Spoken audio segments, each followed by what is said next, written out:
Hey, ja, sieht gut aus. Ja. Hey, hallo meine Lieben. Wir sind zurück bei «Losen mal» mit der... Jetzt musst du sagen. Angela von Miss Finance. Sie ist Miss Finance, Leute. Wir kriegen heute etwas beigebracht vom Leben. Wir haben für sie schon, für ihren Podcast, eine Podcast-Folge schon aufgenommen. Und ich habe mich dort wirklich als Dummy geoutet. Du musst mir jetzt widersprechen. Nein, du gehst eigentlich mega gut mit deinem Geld um und kennst deine Prioritäten. Genau. Und ja, also ihren Podcast hören ja so Finanzinteressierte, würde ich jetzt mal behaupten. Also und, eigentlich ist es genau für Leute wie du, die keine Lust auf Finanzen haben und auch noch nicht so viel wissen. Ja, aber die wissen alle mehr als ich und die denken, die hören das jetzt und denken, ich bin dumm. Nein. Ich glaube im Fall wirklich, dass es mega vielen so geht wie dir. Und mir ist es ja auch so gegangen. Einfach bist du noch viel jünger als ich damals. Die Angela ist 36. Danke fürs Outing. Das beschäftigt mich sehr. Das beschäftigt mich im Fall auch sehr. Ja, wir haben das eben, ich habe Angela schon 2-mal gesehen oder so und sie schreibt mir immer sehr nett und sympathisch und lustig. Und überhaupt nicht wie ein Boomer. Ja, wirklich nicht so. Und jetzt habe ich einfach herausgefunden, sie ist 36. Und ich habe wirklich gedacht, sie ist Maximum 29. Und it rocked my world. Ja, Angela, erzähl mal ein bisschen von deinem Podcast und so. Mach mal ein bisschen Eigenwerbung zuerst mal. Ich habe einen Podcast, der heißt Money Matters. Der hat den Podcast Award gewonnen. Das haben ja, wir abgesprochen. So haben wir uns aber kennengelernt, weil die WMS den Podcast Award gewonnen hat. Nein, ich habe keinen Award gewonnen, ich habe nur den Publikumspreis gewonnen. Hey, aber du hast ja noch auch so ein Ding bekommen. Ja, das ist nur der Publikumspreis, weil die Leute für mich gewotet haben. Sonst die Jury hat mich scheiße gefunden, nur das Publikum hat mich geil gefunden. Aber mich hat das Publikum scheiße gefunden, aber die Jury gut. Bist du für den Publikumspreis nominiert gewesen? Nein. Aha, ja, dann. Aber dort hast du aufrufen zum Voten und das regt mich ehrlich gesagt ein bisschen auf. Ja, aber wenn du sagst, du bist gar nicht nominiert gewesen, hast du nicht mehr aufrufen zum Voten, dann bist du nominiert gewesen. Moment, aber im Vorfeld hat man, glaube ich, jeder kleine Podcast hat können sagen, bitte mich dort einreichen. Ah, wirklich? Mhm. Und ich habe das nicht so gerne, weil dann muss ich die ganze Zeit wieder Werbung für mich selber machen. Und da sind wir ja schon beim Punkt jetzt. Ich mache jetzt schon wieder nicht Werbung für mich selber. Komm, verkauf dich. Also, ich habe einen Podcast. Und in diesem Podcast geht es eigentlich darum, dass man Finanzen nebenbei so ein bisschen mitnehmen kann. Und weil ich eben nicht aus der Finanzbranche komme, habe ich dann Gäste dabei. Und ich bin eigentlich wie so der Übersetzer. Und die Person, die dummen Fragen stellt und so ein bisschen das, wo man sich nicht traut, sonst zu fragen. Und versucht, das Ganze so möglichst einfach zu erklären. Und manchmal auch noch so ein bisschen lustige Gags aus meinen Problemfällen erzählen. Genau. Und das ist das Ganze auch ein bisschen entstanden, dass ich eben irgendwie kurz vor 30 gemerkt habe, alle anderen wissen, glaube ich, wie man ein Erwachsener ist und kümmern sich um die Sachen und ich nicht. Und dann habe ich mich auch um Geld gekümmert und habe gemerkt, das machen wirklich eigentlich ganz viel nicht. Und gerade Frauen noch ein bisschen weniger als Männer. Mhm. In der Schweiz sind auch ganz viele Frauen nicht finanziell unabhängig von ihrem Partner, wenn sie Kinder haben. Und dann habe ich so gemerkt, so wie wichtig das wäre. Und gleichzeitig bin ich von Zürich zurück aufs Land gezogen und habe dann auch gemerkt, ich bin in dem Alter, wo sich die ersten Freundinnen finanziell abhängig machen, wenn sie eben Familie gründet. Und ich bin so gerade vom anderen Pfad unterwegs gewesen. Und dann ist irgendwann Corona gekommen und dann habe ich auch so viel Zeit gehabt, so wie du. Und ich habe dann nicht getanzt vor der Kamera, weil eben zu alt nicht für das. Alter. Oh, sorry. Du bist... Oh, Entschuldigung. Ja, ist okay. Ist okay, hast du mich jetzt beleidigt. Ist nicht nur zum Musical. Du hast nicht angefangen tanzen, sondern du hast angefangen über Finanzen reden. Du bist ein besserer Mensch als ich. Ich habe einfach dann gedacht, wenn man ja nicht weiss, dass man etwas nicht weiss, dann nützt es nicht, wenn ich einen mega schönen Blog ins Weltall rausschreibe, so quasi. Sondern ich muss die Leute dort abholen, was sie sind. Und so habe ich eigentlich auch Social Media machen, so ein bisschen aus Zwang. Hey, aber dann hast du gleichzeitig, wie du deinen Content gemacht hast, über Finanzen-Zeug gelernt, oder was? Nein, ich habe eigentlich die Notizen vom Anfang genommen. Was für Notizen? Hast du einfach recherchieren? Ja, ich habe einfach am Anfang so auch einen Podcast gehört. Und dann joggt und dann habe ich gewusst, während dem Joggen kann ich nicht umschalten. Dann muss ich mich zwingen, um das zu hören, auf 1,5-fache Geschwindigkeit. Und dann nachher... Das ist übel. Ja, es war wirklich ein bisschen Hirnwäsche gewesen. Und dann habe ich wie irgendwann gemerkt, erstens, das ist gar nicht so schwierig, wie die Finanzbranche das verkauft. Das kann man auch einfacher erklären. Und es ist gar nicht so langweilig. Und man kann auch, wo eher ein bisschen faul bin, auch dann so sein Geld vermehren und das meiste aus seinem Geld rausholen. Und da bin ich voll hooked und habe es auch spannend gefunden. Und seitdem beschäftige ich mich eigentlich nicht ungern mit Finanzen. Ja. Nicht ungern? Ja, weißt du, das ist jetzt nicht mein Hyperfokus. Ich mache es jetzt seit 5 Jahren. Ja, okay, fair. Aber ich finde es nach wie vor spannend. Aber es ist halt nicht mehr, es ist nicht mehr der Hyperfokus. Du hast diagnostiziert an der Hesse, oder? Ja. Eben. Ja.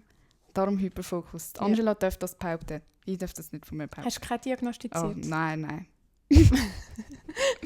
Also ich habe es ja offiziell diagnostiziert, aber ich habe es nicht mit Hyperaktivität. Also du hast ADS? Ja. Also, aber das gibt es ja jetzt heute nicht mehr. Ja, genau. Ja, genau. Ja. Aber genau, also ich habe einfach mich dafür mega fest interessiert und vor allem halt einfach gemerkt, ich glaube, eine ganze Branche verdient sehr viel Geld damit, dass wir alle denken, wir können das nicht selber. Und dann habe ich so, da ist mein Gerechtigkeitssinn für gekommen. Und ich habe gefunden, jetzt rede ich über das.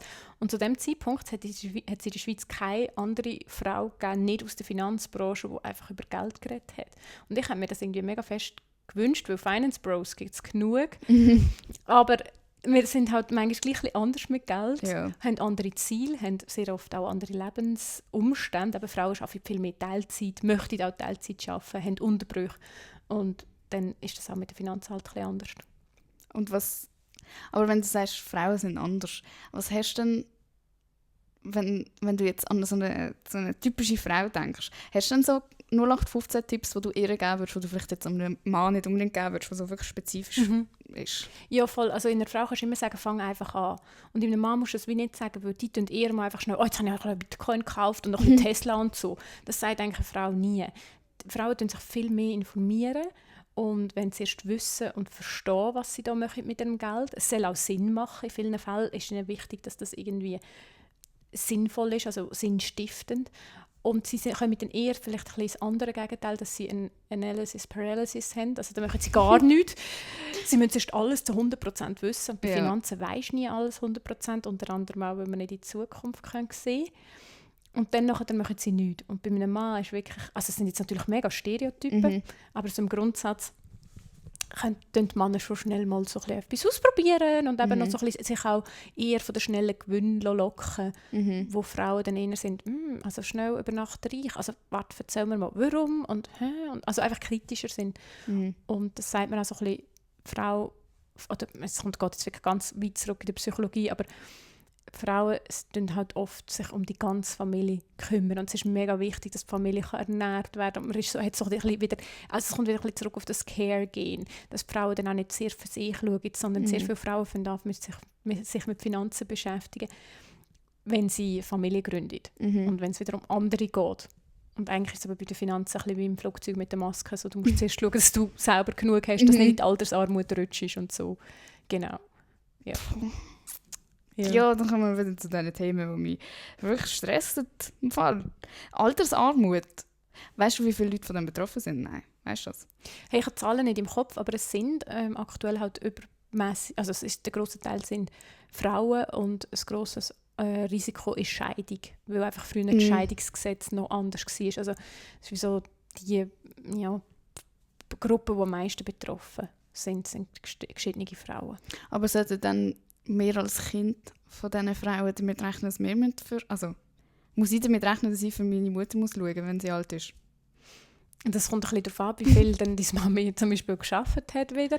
Weil die Generation, die jetzt kommt, die hat tendenziell mehr gearbeitet, als die jetzt schon in Pension ist. Also wenn wir jetzt die Zahlen anschauen, jetzt die Altersarmut, sind das immer Leute, die jetzt schon pensioniert sind. Ja. Und deine Mami hat ja noch lang, noch 15 Jahre, 16 Jahre so, oder? Ja. Also fast 20 Jahre, weil wir wissen ja auch nicht, also was ich mir jetzt mehr Sorgen machen würde, ist, dass wir immer älter werden und das Geld ja dann auch immer länger muss länger, wenn wir jetzt immer noch alle mit 65 pensioniert werden, aber wir werden inzwischen 100, dann muss einfach das Geld irgendwie halt... Das habe ich mir im Fall wirklich noch nie überlegt, das ist mir wirklich eine neue Sorge gegeben. Sorry. Scheiße, das ist bei der letzten Abstimmung eigentlich. So Langlebigkeit ist das grösste Problem, das ich sehe, ja. Oder? Weil heute stehen mega viel irgendwie bis 25 nicht einzahlen, dann schaffst du 40 Jahre und dann bist du nochmal 35, also wenn du 100 wirst, 35, oder? Du musst...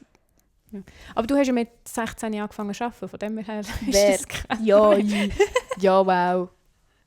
Kinderarbeit. Nein, aber das ist ja eigentlich in der Schweiz normal. Die Leute, die die Lehre gemacht haben, die auch so mit... Ja, also du fährst dann an in die AHV einzahlen, die Pensionskasse noch nicht.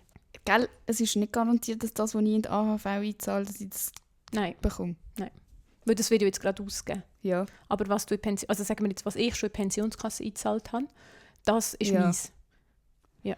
Aber AHV kann ich nicht, das muss ich einfach zahlen. Ja, das, ja. ja. Aber wenn das System funktioniert, kriege ich dann gleich viel, wie ich eingezahlt habe, oder kriege ich einfach das, was ich dann brauche? Nein, Also du wie kommst einen funktioniert das? Betrag über. Jetzt sind wir ein bisschen politisches Ding, aber im Moment kommst du zwischen 1250 bis 2500 Franken über, wenn du nicht verheiratet bist. Und der Betrag ist in dieser Spanne inne und ist abhängig davon, wie viel du eingezahlt hast. Eben. Und wenn du das Maximum bekommen müsstest du irgendwie über 45 Jahre irgendwie 90'000 Franken durchschnittlich eingezahlt haben. Also nicht eingezahlt, sondern einen Jahreslohn haben von diesem Betrag. Und das ist für die meisten, die irgendwie mal zuerst arbeiten und so, dann hast du es ja nicht. Mhm. Also, und dann eben bist du in dieser Spanne und anfängst nur dazu, da deine Existenz zu sichern. Und darum, ich meine, mit 2'500 Franken kommst du nie durch. Selbst wenn du das Maximum hast, bist du nur dort. Und die Zahlen werden aber tendenziell immer schwieriger aufrechtzuerhalten, weil immer weniger Junge für immer mehr alte Leute einzahlen. Und wie wird das gelöst? Ja, das ist eine mega politische Frage. Aber was du sicher kannst machen, ist, dass du dich selber darauf vorbereitest. Dass du wie sagst, ich investiere zum Beispiel, damit halt die 2400 Franken wie nur nice to have sind, aber eigentlich bin ich nicht mehr darauf angewiesen, weil ich selber vorgesorgt habe. Aber dann ist mein Geld ja gleich verloren, das ich eingezahlt habe. Ja, Das ja, finde ich wirklich das schrecklich. ist so, ja.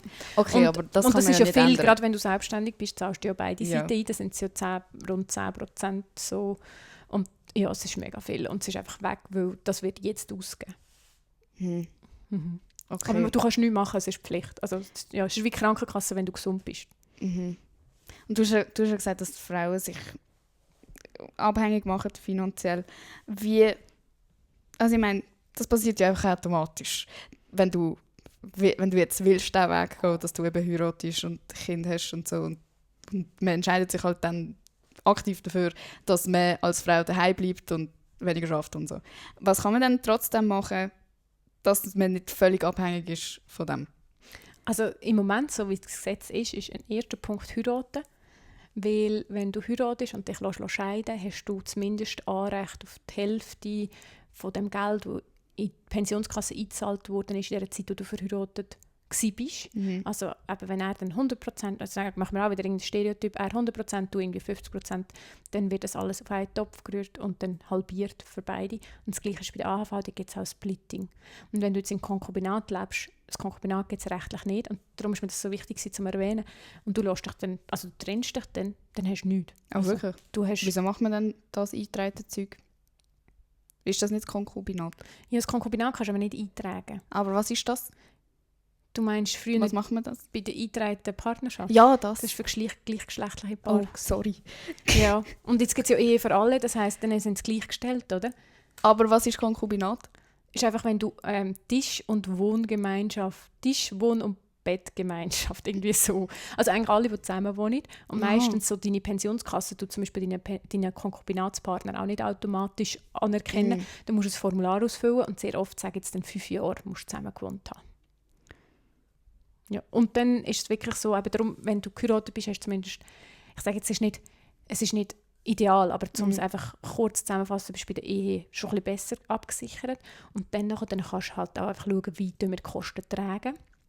Wie lange möchte ich vielleicht reduzieren? Weil meistens sind Kinder ja kein Lebensprojekt, sondern irgendwann gehen sie in Kinski und du willst vielleicht deine Karriere weiterverfolgen. Heute sagt man aber schon, bei der Entwicklung, die wir haben, macht es Sinn, dass du irgendwie immer ein bisschen Fuß drin hast, damit du weißt, was ChatGPT ist und wie es funktioniert und so. Dass man das halt alles bespricht. Am besten bespricht, bevor du schwanger bist, weil es kann sein, dass du plötzlich merkst, so, wir haben da vielleicht ein bisschen unterschiedliche Vorstellungen gehabt. Er will jetzt vielleicht nicht einen grösseren Teil der Kosten übernehmen oder er möchte, dass ich daheim bleibe und ich möchte es nicht. Oder? Es gibt ja ganz verschiedene Möglichkeiten. Und darum vorher darüber reden im Idealfall. Und dann kannst du zum Beispiel sagen, hey, wir haben einfach zum Beispiel ein Konto, wo alles Geld reinkommt. Und dann geben wir alle gemeinsamen Kosten aus und was übrig bleibt, wird beiden 50-50 zurück überwiesen. Dann kann jeder selber entscheiden, ob er es investiert oder verklopft oder was auch immer. Dann hast du gleich ein bisschen Unabhängigkeit. Du kannst aber auch sagen, ich lasse mir einen Lohn zahlen für den Teil, wo sonst das Kind in der Kita wäre. Oder so eine Vergütung. Aber dass man das einfach mal durchrechnet, miteinander redet und mal so ein bisschen bespricht, okay, was habe ich für Ausfälle, was habe ich sonst eigentlich für Einnahmen, an was müssen wir alles denken. Genau. Und wenn du jetzt wissen willst, wie viel ein Kind kostet, es gibt so eine Kinderkostentabelle vom Kanton Zürich, die könnt ihr googlen. Ja. Und dort steht da wirklich für jeden, also für wirklich so drauf, Ernährung, Kleidung, Krankenkasse. Und das sind nur so die Kosten, die fix anfallen. Was dann noch dazu kommt, wäre zum Beispiel Fremdbetreuung, die Ausfälle, dass du vielleicht eben nicht in die Pensionskasse eingezahlt hast, weil du weniger geschafft hast. Weil wichtig ist auch noch, die Pensionskasse ist erst ab einem gewissen Betrag Pflicht. Jetzt sind wir wieder in der zweiten Säule. Die AHV ist eigentlich, zahlst immer. Der Zwang ist von Anfang an. Aber dort, wo du für dich selber sparen würdest, ist es so, dass die Schwelle ist, glaube ich, irgendwie bei 22'000 und irgendetwas. Und alle, die drunter sind, müssen per Gesetz gar keinen Anschluss haben. Und jetzt auch hier wieder merken wir, ja, es sind ja vor allem Frauen, die Teilzeit arbeiten und Niedriglohngewerbeberufe haben. Und das heisst, ganz viele Frauen werden auch gar keinen Pensionskassenanschluss haben oder rausgehen, wenn du halt in einem kleinen Pensum schaffst. Und dann musst du wieder selber schauen, dass du dich um das kümmerst. Und das weiss einfach niemand wahrscheinlich. Ja. Also viel nicht, oder? Und es gibt noch Checken das gar nicht. Ja, und es ist mega kompliziert, das kleide wirklich im Schweizer System also ein bisschen an. Alles, was politisch ist, eben, du musst schon so viel wissen. Nur schon, okay, wir haben 3 Säulen, jetzt haben wir über 2 geredet, aber die funktionieren komplett verschieden. Die eine ist staatlich, die andere ist vom Arbeitgeber organisiert. Das heisst auch wieder, jeder Arbeitgeber hat noch ein bisschen andere Konditionen. Du darfst immer besser versichern. Wenn du aber den Arbeitgeber wechselst, fährst du wieder von vorne an, musst wieder schauen, was hat jetzt der Arbeitgeber für Konditionen. Also es ist schon noch ein bisschen eine Challenge. Und es gibt noch etwas, wenn wir jetzt so ein bisschen bei dem sind, wenn ihr euch jetzt wirklich überlegt, das Pensum zu reduzieren oder auf ein Studium, es gibt noch den Koordinationsabzug. Und in der Schweiz ist man ja immer doppelt versichert und dreifach versichert, ausser die Altersvorsorge. Dort hat man sich überlegt, ja, also Moment, die AHV deckt ja jetzt das Existenzminimum schon. Also muss man in der zweiten Säule das nicht nochmal versichern. Und darum wird einfach schon mal pauschal, ich nehme jetzt eine runde Zahl, 25'000 Franken abgezogen, die nicht von versichert sind, von deinem Lohn. Ah. Und wenn du jetzt zum Beispiel 80'000 Franken verdienst, dann nachher pro Jahr, also einfach so, dann wird einfach, egal, wenn du 100% schaffst, werden einfach die 25'000 abgezogen. Und erst auf was übrig bleibt, werden die Prozent gespart, die ja dann du zahlst und dein Arbeitgeber. Das heisst, 80 minus 25, gut, 55'000 Franken, oder? Ich bin mega schlecht im Kopfrechnen. Ich will gar nicht darüber reden, Ja. ich glaube dir einfach. Okay. 55'000 Franken hast du versichert und auf dem zahlt dann, je nachdem wie alt du bist, dein Arbeitgeber und du anteilig so und so viel Prozent. Und wenn du jetzt 50% schaffst, also das heisst, eben, ich studiere noch, ich gehe jetzt noch das arbeiten oder ich habe Kinder, dann hast du 40'000 Franken Lohn. Dann werden auch die 25'000 Franken abgezogen. Dann hast du nur noch 15'000 Franken versichert. Und Ja, das ist dann nicht mehr viel. Mhm. Und das Problem ist wieder jetzt so ein bisschen, ja, okay, ich zahle dann aber ja die Beiträge, also ich zahle ja dann auch weniger Beiträge, ja, aber dein Arbeitgeber ja auch. Das ist wie ein unsichtbarer Lohnbestandteil, der dir verloren geht. Und das ist schon noch tricky und eben leider, so wie es aktuell ist, sind vor allem Frauen ein bisschen mehr davon betroffen als Männer, aber es betrifft natürlich auch jeden Mann, wenn er entscheidet, ich bleibe mit dem Kind daheim, ich gehe studieren oder ich habe 2 Jobs. Wenn ich 2 Jobs habe und nicht aktiv mich darum kümmere, ziehen beide Arbeitgeber den Koordinationsabzug ab. Ah, das ist auch scheiße. Ja, und eben darum vorhin das, was ich gesagt habe, du kannst nicht nach Sachen googlen, wo du nicht weißt, dass du das nicht weißt. Und ich, als ich das erste Mal gehört habe, ich gedacht so, woher hätte ich das wissen? Ja, eben. Und vor allem ist es so kompliziert, dass man dann sowieso wieder aufgibt, bevor man überhaupt angefangen hat. Also ich habe ja die Sachen auch schon alle gehört mit Säulen und was weiß ich was und so. Aber ich dachte mir dann, ja, sorry, also erstens bin ich 21, muss es nicht checken. Zweitens, aber dann es kann ja trotzdem irgendetwas passieren, dass ich übermorgen nicht mehr, für mein Leben lang nicht mehr arbeiten kann. Und dann weiss ich aber auch nicht, was läuft oder auch was ich überhaupt für Versicherungen habe oder wer auf mich schaut. Oder. Das finde ich alles scheiße. Und ich glaube, da bist du auch nicht allein, weil das ist ja auch nicht so cool, um darüber nachzudenken. Ja. Also auch wenn du jetzt denkst, so, ja, ich habe zum Beispiel auch einen Podcast, wo ich über das Testament rede. Und niemand hat Lust, über seinen Tod nachzudenken. Und dass du jetzt noch müsstest das Testament machen. Aber ich bin zum Beispiel verheiratet mit meinem Mann. Wir haben kein Kind. In unserem Fall würde ich irgendwie unsere Eltern und unsere Geschwister erben. Also, ja, nein. Also, meine Geschwister, die denken, also nein, eigentlich nicht. Aber wir müssten jetzt ein Testament machen, um uns darum kümmern, dass das irgendwie an einem besseren Ort landet oder an einem Ort, wo wir besser fänden. Ja, aber das haben wir jetzt auch nicht gemacht. Hey, ich will das spenden. Ja, also meine Geschwister und meine Eltern können zu sich selber schauen, aber ganz viele Tiere ja nicht. Oder dir, ja. Ja, ganz viele Tiere. Du brauchst auch ganz viel Funding. Ja, okay. Aber das haben wir jetzt auch nicht festgehalten? Nein, da müssen wir darum kümmern. Aha, du machst eine Podcast-Folge über das Testament und hast selber dies nicht weißt du so genau, so geht's mir. Ich habe ja Expertinnen, die dann reden damals und dann habe ich eine Anwältin für Erbrecht und denkst also, ja, ich weiss, ich müsste es machen. Ja, und darum, ich glaube, das ist wie so ganz menschlich, dass die Sachen, die so weit weg sind, kümmerst dich ja nicht. Es ist nicht wie ein Zahnschmerz, wo du musst dem Zahnarzt anrufen und sagen, oh, ich kann nicht weiterleben, sondern machen wir morgen. Ja. Und jetzt ist sowieso Freitag und die Woche ja nicht mehr und vielleicht dann am Montag, oder? Aber ja. Wieso sind ihr verheiratet? Weil wir mega fest verliebt waren am Anfang. Aber ist das nicht dumm, wenn ihr kein Kind habt? Ja. Ah, eben? Ja. Ah, ihr habt einfach geheiratet, weil ihr verliebt sind? Mhm. Wie schnell habt ihr geheiratet? Das tönt so, als wäre es so über Nacht passiert. Nein, aber wir haben wirklich ganz am Anfang entschieden, also wirklich irgendwie so nach 3 Monaten, Nein! So, dass wir geheiratet, ja. Und dann haben wir im Sommer darauf in Dänemark geheiratet, weil in Dänemark kannst du ja ohne... also es ist einfach mega einfach, in Dänemark zu heiraten.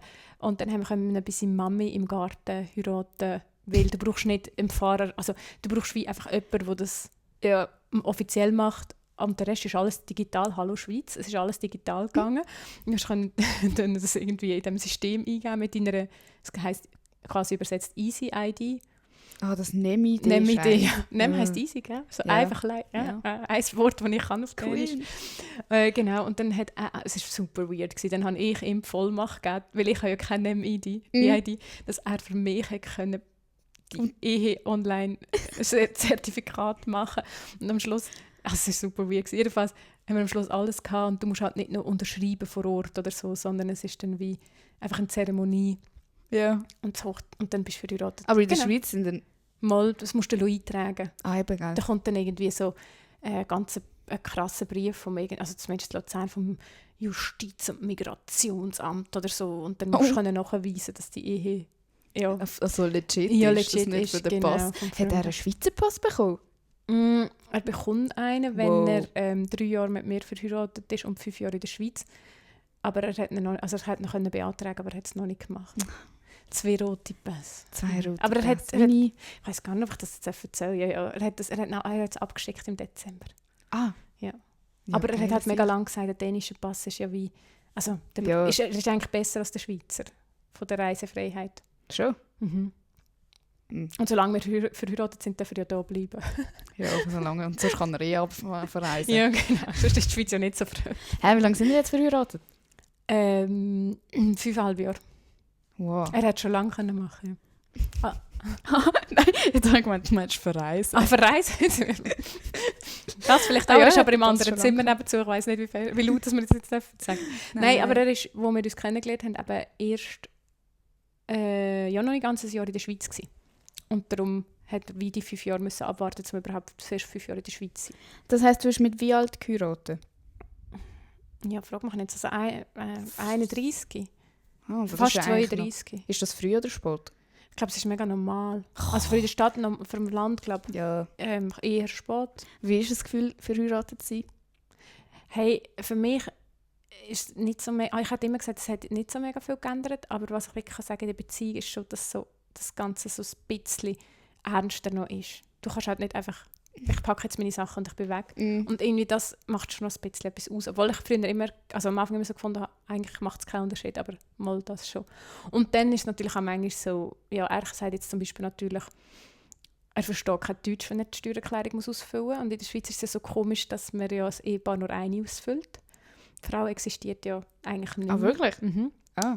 Und es sind Bestrebungen im Gang, dass wir irgendwann Individualbesteuerung haben. Aber im Moment ist eigentlich auch noch spannend. Das heisst, der Bund weiss zum Beispiel nicht, wie viel Vermögen haben Frauen. Weil ich existiere auf dem Blatt einfach unter ihm. Ah, aber das ist eigentlich noch, du bist schon geil anonym. Ja, also die Steuern wollen sie ja da schon. Das heisst, dein Vermögen gehört zu ihm? Ja, also es ist wie so, du füllst eine Steuererklärung aus und registriert, also geführt wird sie einfach unter seinem Namen und seiner AV-Nummer. What the fuck? Ja, und ich darf einfach auch noch mit unterzeichnen, Person das ist aber sein. nett. Ja, und mitzahlen natürlich. Ja, das... Gut, dann könnt ihr jetzt je nach Ja. Aufteilung, die ihr habt in der Beziehung, könnt ihr an den Mann das zahlen, aber Ja, bei genau. mir, weil er aus Dänemark kommt und ein bisschen moderner ist, wird es jetzt, glaube ich, nicht auf viel Gegenliebe gestossen. Nehmen dänische Männer... Obwohl, ich habe im Fall gehört, dass Dating-Kultur in Dänemark richtig schlimm ist. Ich kann mir das vorstellen, ja. Weil sie sind ja ein bisschen voraus uns und das mit den ganzen Dating-Apps und so. Ja, und, anscheinend ist es auch so, Mhm. du triffst dich eigentlich nur zum... Situationships, Ja, nach dem Maximum, aber- ja, wenn ja. überhaupt, ja. Ja, ich glaube schon. Hast du einen guten verwünscht? Ja, das ist ja, ich sage immer, er ist so konservativ gewesen, sie haben ihn rausgekickt in Dänemark und dann ist er hierher gekommen und da ist er jetzt super modern. Das passt. Gell, das ist irgendwie Ja, so. das passt. Das sehe ich. Ach, nein, aber das heisst, aber gell, es ist schon dumm zum heiraten, finanziell, wenn man kein Kind hat. Ja, es ist leider wirklich so, dass in vielen Fällen eine Heiratsstrafe hast. Selbst mit Kind muss man es durchrechnen. Darum gibt es auch viele, die im Konkubinat wohnen, obwohl sie Kind haben. Dort musst du wirklich selber, also es ist wirklich halt dann auch wieder in jedem Kanton anders. Aber dort muss man es mal durchrechnen. Und es kann aber auch sein, dass man weniger zahlt, um es noch ein bisschen komplizierter zu machen. Es kommt Auch wirklich ohne davon. Kind? Ohne Kind glaube ich eher nicht. Eben. Aber sobald du Kind hast, kommst du einen anderen Tarif über, den Familientarif. Und der bleibt dir übrigens auch bis das Rest von deinem Leben. Also auch wenn die Kinder dann erwachsen sind. Ah, wirklich? Und dort müssen wir es wirklich so einmal durchrechnen, wie es aussieht. Aber das System ist im Moment so, dass bei vielen Paaren so ist, dass wenn eben die Frau dann in einem kleinen Pensum weiterarbeitet, dass die Steuern aufjagt und so sich noch weniger lohnt für die Frauen, ihre Karriere weiter zu verfolgen, was natürlich eigentlich so das super GAU ist. Oder? Mhm. Ja, weil dann gehst du zwar arbeiten, rackerst dir einen ab, hast Kind, hast den Job und musst alles unter einen Hut bringen und darfst dann auch noch mehr Steuern zahlen und es lohnt sich eigentlich fast nicht. Das ist... Ja, okay. Ja. Willkommen in der Schweiz. Ja, ja, das ist schon typisch Schweiz. Ja. Was würdest du einer jungen Person anraten, die jetzt gerade so das erste Geld verdient, was man mit dem machen soll? Hey, ich finde es mega wichtig, dass du gute Routinen etablierst. Dass wie schon so mit diesen kleinen Beträgen, du darfst Spass haben und hast ein Leben und es geht dir mega gut, genieß das. Aber dass wie schon anfängst, Rückstellungen bilden, also sicher mal Notgroschen aufbaust. Hör auf, so komplizierte Sachen sagen. Rückstellung, checkt niemand. Also einfach für wenn es schlecht läuft.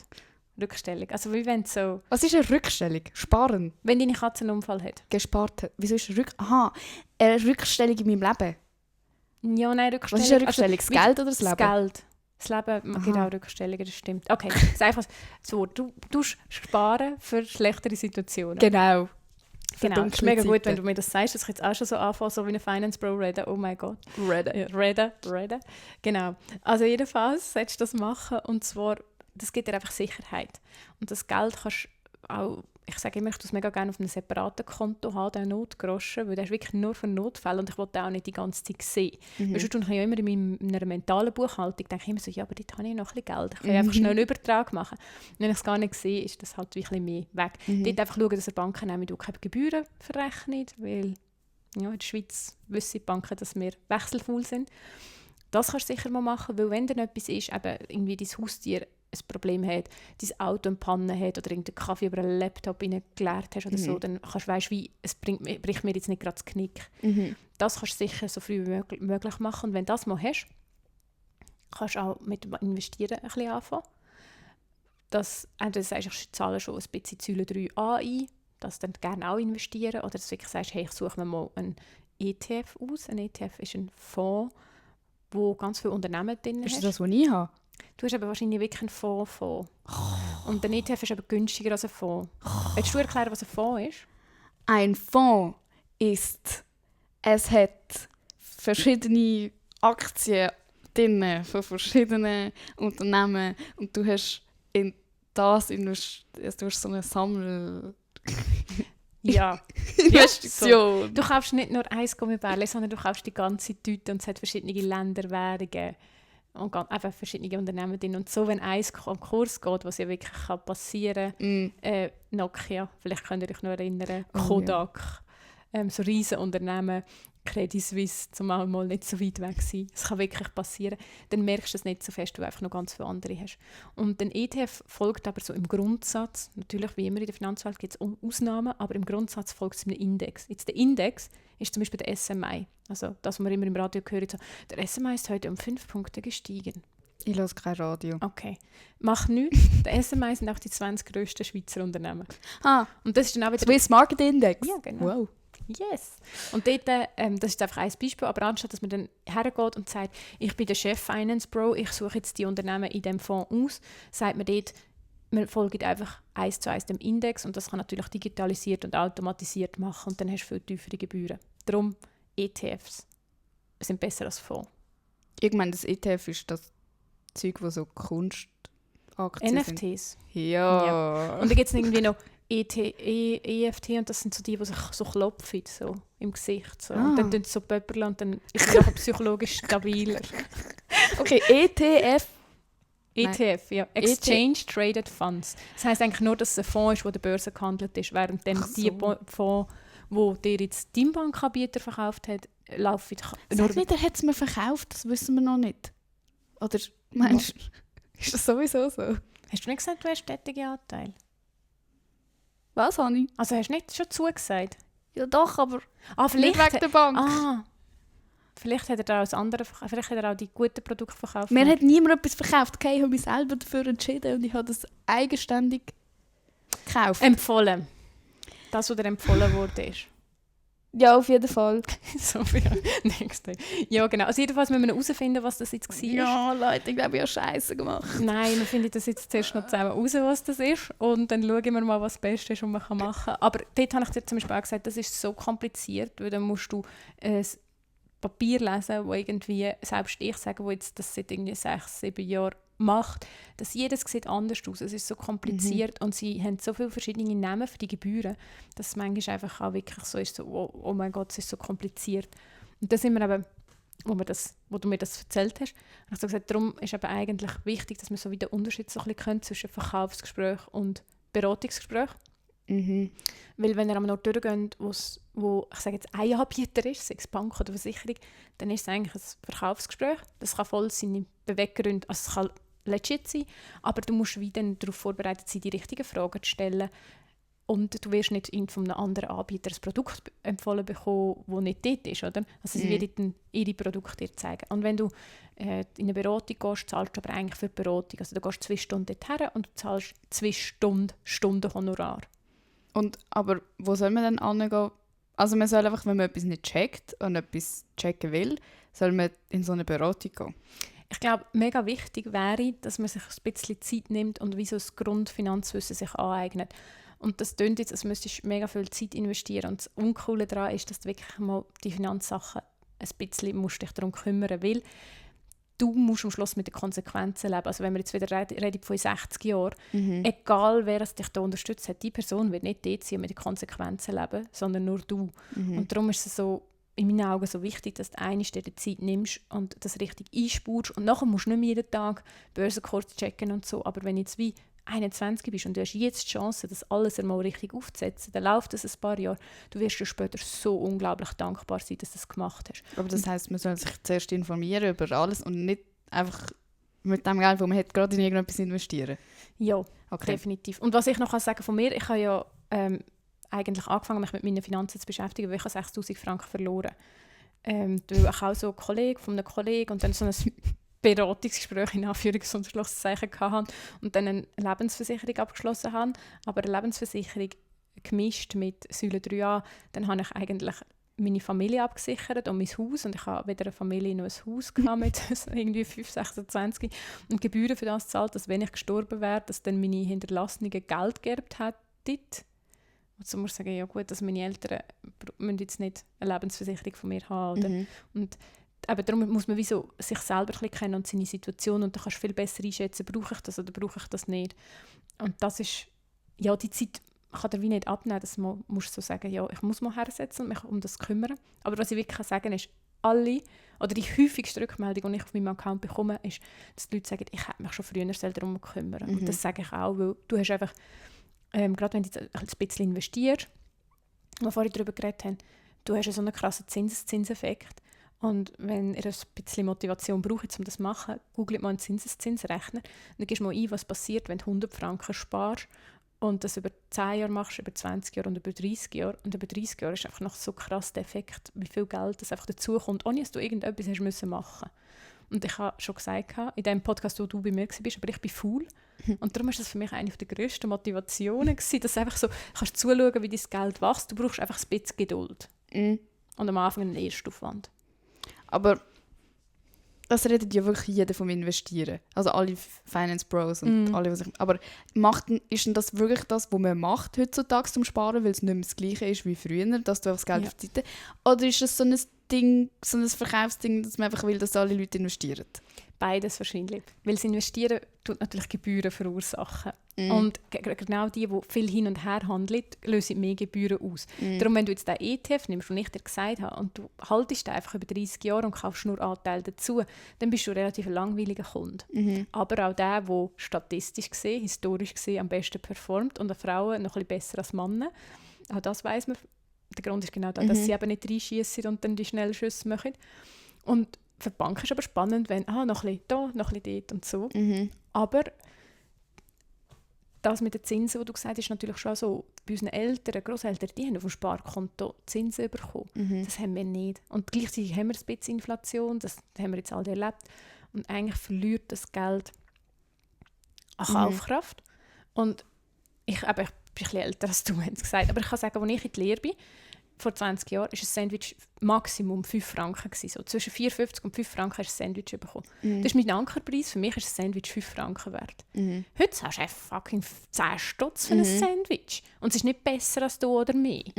Aber dort merkst du jetzt halt einfach so, ein Sandwich wird nie mehr zurückgehen und nur 5 Franken kosten. Sondern das ist jetzt wirklich so die erste Anzeichen, wo ich die Inflation also, kann miterleben kann. Oder das ist plötzlich so, ja gut, sind da 20 Jahre, aber ja, okay. Nein, nicht mal, ja, es sind 20 Jahre. Ja, weil du mit 16 in die Lehre bist, ja. Aber darum macht es eigentlich schon Sinn, dass man den Zinseszinseffekt nützt in unsere Richtung und dass man dann zumindest an dem Börsengeschehen teilnimmt. Aber es braucht natürlich, wenn man eben nicht dann so Hü- und Hot-Geschäfte macht oder irgendwie das, was hauptberuflich machen, doch recht viel Geduld, weil, das muss ich vielleicht auch sagen, der Zinseszinseffekt fängt ab 10 Jahren so richtig an zu kicken. Also das mit dem auf dem Sparkonto? Nein, wenn du investiert hast. Aha. Ja, du hattest früher haben sie vom Sparkonto auch Zinseszinseffekt gehabt, weil dann hat es ja Zinsen vom Sparkonto gegeben. Aber heute, wo wir 0,1 bekommen oder so, ja, darum investieren wir. Aber das heisst, man sollte auch nur Geld investieren, wo man ready ist, zum 10 Jahre liegen zu lassen, quasi. Ja, mindestens. Ich sage immer, es gibt solche, die sagen, du kannst schon ab 2, 3 oder auch ab 5. Ich sage immer 10, weil je länger du Zeit hast, umso weniger Risiko hast. Und wir haben ja so ein bisschen besprochen, das Risiko haben ja nicht alle gleich, nicht alle gehen gleich gerne Risiko ein. Und historisch gesehen, bis jetzt, die Schweizer Börse, wenn du 14 Jahre investiert bist und nur einmal gekauft hast und nicht nur nachher gekauft hast, 14 Jahre, ist das längste, wo du hast warten, bis du wieder bei Null warst. Und dann siehst du einfach, dass es nicht mega das Risiko raus, oder? Und ich bin auch nicht die Lust hat, mega Geld zu verlieren. Und darum sage ich, im Moment habe ich noch einen Horizont von 20, 30 Jahren. So. Und dann kann man aber auch verschiedene Ziele haben und sagen, ja, aber da möchte ich vielleicht schon in 10 Jahren etwas haben. Und dann hat man andere Strategien. Aber wenn du so investierst mit viel Risiko, dann ja 10 Jahre plus. Und würdest du das allen raten? Oder vor allem jetzt den Jungen, und was würdest du sagen, wenn jemand jetzt so mit so 30, 40 findet, so, doch, jetzt will ich aber gleich irgendwie noch selber etwas machen, unabhängig von meinem Mann und so das Leben neu umkrempeln und so. Das ist ja dann gleich etwas anderes, oder? Ja, ich glaube, das eine ist das Risikoempfinden, oder? Dass du jetzt vielleicht in deinem Alter kannst sagen, ja, ich habe jetzt hier noch ein bisschen Spielgeld, ich probiere einfach mal etwas und vielleicht später nicht mehr gleich viel Lust drauf hast. Weil das kann man natürlich auch machen. Du kannst immer sagen, ja, ich zocke jetzt mal ein bisschen, aber dort finde ich es einfach wichtig, dass du sagst, es ist in einem Betrag, den ich verschmerzen kann, wenn es ein Totalverlust wäre. Also wenn sie jetzt sagen, ich habe eine Credit Suisse gehabt und ich verliere jetzt halt 500 Stutz, kann ich das verschmerzen. Der Nächste sagt, ja, es sind 2000 Stutz, es schmerzt mich, aber ich kann es verschmerzen. Aber diesen Betrag muss man wie selber festlegen. Das ist auch etwas, was man machen kann. Und wenn du aber nochmal willst, für später etwas machen, ist wirklich die Frage, was ist das Ziel? Wir haben gesagt, es kann das Ziel sein, ein Eigenheim zu haben. Und dann kann es sein, dass du sagst, ja, ich habe nur noch 5 Jahre. Und dann du irgendwie mit 30 anfängst und sagst, ja, aber ich möchte das in 5 Jahren. Dann ist wie so die Frage, ja, glaube ich, dass in den nächsten 5 Jahren keine Finanzkrise kommt. Wie sicher bin ich, dass keine Finanzkrise kommt? Und sonst nehme ich vielleicht lieber halt Obligationen oder lasse einfach wirklich vom Sparkonto liegen und sage, ja, aber ich brauche es halt in 5 Jahren. Ist das eigentlich Ist das Ziel von allen, man muss ein Eigenheim haben. Ich Meins habe heute mit nicht. meiner Mutter darüber Ja. geredet. Aber früher war das ja schon Ja. so ein Ding, dass du kaufst dann halt ein Haus oder eine Wohnung. Es ist oder heute so. immer noch so ein bisschen so, ja. Oder? Mhm. Aber ich glaube, durch das, dass es so teuer geworden ist, ist es wie so für unsere Generation. Sie hat vorhin in meinem Podcast immer gesagt, ihre und meine Generation. Das Also, ist schon ein bisschen so. ja, also dass es wie nicht mehr so realistisch ist, oder? Ja, eben, gell? Es wird jetzt spannend, wenn dann die ganzen Boomer ihre Häuser freigeben. Mhm. Oder dann kann es sein, dass plötzlich viele Häuser auf den Markt kommen. Mhm. Aber aktuell, jetzt in meiner Generation, ich sage jetzt eben so irgendwie zwischen 30, 40, hat man sich eigentlich noch die meisten haben sich das Haus können leisten, weil sie Erbvorbezug hatten, Mhm. also schon Geld von den Eltern Mhm. bekommen haben. Und sonst war es unmöglich bei diesen Preisen. Und jetzt sind die Preise nochmal hoch. Aber wieso steigen die Preise? Weil wir in der Schweiz einfach höhere, also wir haben wie nicht so viele Häuser und Wohnungen, wie wir Leute das möchten Ach kaufen. so, okay. Ja. Weil wir haben einen begrenzten Platz. Ja. Und Wohnungen sind ja allgemein knapp und die Leute Ja. zahlen einfach whatever. Okay, also wir haben einfach, okay, das Angebot ist niedrig und die Nachfrage ist hoch. Ja. Okay, Ja. Ja. aber das heisst eigentlich, ist das noch ein realistisches Ziel als meine Generation, zum denken, ja, ich würde eigentlich schon gerne mal ein Haus kaufen? Es kommt ein bisschen darauf an, wie viel Einnahmen du hast und wie fest du bereit bist, dich auch einzuschränken. Ich sage jetzt, wenn du schon sagst, ja, aber ich möchte auch noch ein Jahr im Ausland sein, irgendwie Sprachaufenthalt und dann möchte ich noch das und dieses. Es ist wieder so eine Frage von der Prioritäten, weil ich glaube schon, das sind ja 20%, die du musst selber bringen. Du kannst aber auch Pensionskassen nehmen, die dir hilft, oder was du schon in der Säule 3a hast, kannst du auch reinnehmen. Und dann ist aber wirklich die Frage so, okay, wie fest will ich das? Weil wir könnten das zum Beispiel wahrscheinlich schon, aber dann müsste ich meine anderen Investitionen verkaufen. Und dann denke ich so, ja nein, aber die sind eigentlich lukrativer. Und dann habe ich aber ein Haus, das mich dann auch an einen Ort bindet. Und ich weiss ja gar nicht, ob ich für immer möchte an dem Ort sein. Dann merke ich so, nein, ich will es glaube nicht fest genug. Aber wenn du das wirklich willst, glaube ich schon, dass es Möglichkeiten gibt. Aber du musst es schon absparen. Sag jetzt, du musst wirklich sparen. Aber wieso sind deine Investitionen lukrativer als ein Haus? Weil man dann selber in dem Haus wohnen würde. Ja. Aber was ist, wenn du etwas kaufen würdest und das dann vermieten? Wäre das dann nicht lukrativer? Du hast einen der grössten Diskussionspunkte von der Finanzbranche aufgeworfen. Hey. Weil es gibt ja den Unterschied zwischen jetzt weiss ich nicht, wie es heisst. Zwischen das eine ist eine Anlage, das ist eben ein Haus, das ich vermiete, weil das gibt mir Geld. Und dann gibt es Verbindlichkeiten. Und Verbindlichkeiten sind alle Sachen, die mich Geld kosten. Also wenn ich sage, ich habe in ein neues Auto investiert, Ja. das ist falsch. Das Auto kostet dich nur Geld und in dem Moment, wo es über die Schwelle gefahren ist beim Autohändler, hast du schon so viel Geld verloren, das holst du nie mehr ein und so. Und das heisst, umgangssprachlich nutzen wir das Wort investieren eigentlich mega oft falsch. Ich habe ein neues Paar Schuhe investiert in eine Handtasche. Handtaschen nur, wenn sie sich im Wert steigern, was nur der Fall ist, wenn sie nicht drehst, irgendwo im Safe hast und sie in Top-Qualität hast. Und darum ist es genauso, wie du sagst, ein Haus, das ich selbst bewohne, kostet mich in dem Sinn eigentlich nur Unterhalt, aber es generiert mir kein Geld, ich muss schauen, dass alles schön bleibt und so. Es steigert sich vielleicht im Wert, aber für das habe ich wie keine Garantie und ich müsste es ja dann verkaufen, dass ich das überhaupt hätte und so. Und darum sagt man, nur ein vermietetes Haus ist eigentlich eine Investition. Aber und das ist in der Schweiz relativ schwierig. Also, da müsstest du dir einen Block leisten quasi oder so. Nein, ja.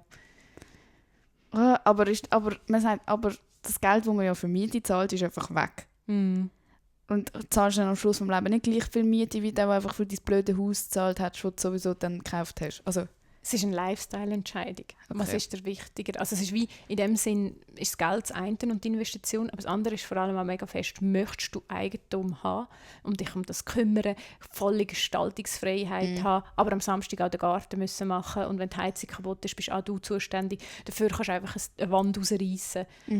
Das ist, glaube ich, wirklich wichtiger, was willst du und was ist dir wichtiger im Leben, weil ja, wie du sagst, am Schluss zahlst du so viel Miete, aber dafür bist du ungebunden und kannst jemandem anrufen und doch müssen die jemanden schicken und so. Und es gibt ganz viele Berechnungen, die durchgerechnet werden und sie kommen immer ein bisschen zu einem unterschiedlichen Schluss und man weiss ja dann auch nicht genau, wie sich der Immobilienmarkt entwickelt in dieser Zeit und so. Darum ist es wirklich, würde es eher so gesehen als Lifestyle-Decision. Okay. Ja. Weißt du, ich fände es schon gut, wenn ich mal irgendwann ein Haus hätte. Ja. Ja, vor allem kannst du, wenn du dann kannst du auch deine Viecher haben und alles. Ja, eben, kann ich machen, was ich will. Du kannst mir ins Haus schiessen, ist scheißegal. Aber nachher kannst du auch sein, dass du Nachbarschaftsstreit hast. Boah, Und dann kannst du nein, wieder mach einfach einfach zügeln. ein Grundstück, das rundum nichts ist. Ja, und das findest du in der Schweiz dann nachher eben wieder. Ja, Fast. dann Aber wandere ich halt aus. in Dänemark ging das gut, habe ich Ja. gehört. Okay, ich will noch mal kurz, dass du das sagst, wie man das, wenn man spart, nein, wenn Geld reinkommt, hast du deine Prozent da, wie man was aufteilt. Ah ja, wir haben davon geredet, dass du kein Budget hast. Nein, über das reden wir nicht. Leute, ich weiss nicht, was mein Budget ist. Ich weiss nicht, was ich ausgebe und was reinkommt, aber das müssen ihr alle auch nicht, das charget mich mal nicht. Und ich weiss im Fall auch nicht, ich habe kein Budget. Siehst Weil ich finde das mega langweilig. Und du hast ja gesagt, ich hätte das sicher noch auf Papier müssen machen. Aber ich mache das ab und zu. Auf Excel, ja. Ich mache das ab und zu, also so irgendwie auch 2 Jahre oder so mal, um einfach wieder zu schauen, wo geht mein Geld durch. Aber sonst habe ich die 50-30-20-Regel. Die hast du hören, oder? Jaha. Ja. Und die ist eigentlich, du musst dann eben nur noch wissen, was kommt rein. Und den ganzen Rest tust du einfach einteilen nach 50-30-20. Also 50% sind die Fixkosten, Miete, Steuern, Essen, was brauchst du sonst noch? Versicherungen. 30% sind Spass, also Ferien, Ausgang, alles, was dir wichtig ist. Und 20% sind Sparen. Also Altersvorsorge, man sagt, ich gehe auch die Weiterbildung, geht eigentlich auch unter Sparen. Also, Schuhe nicht sparen. Für mich sparen, das kommt auf die Seite. ja, aber bei der Weiterbildung ist ja wie so Die Investition. in dein Humankapital.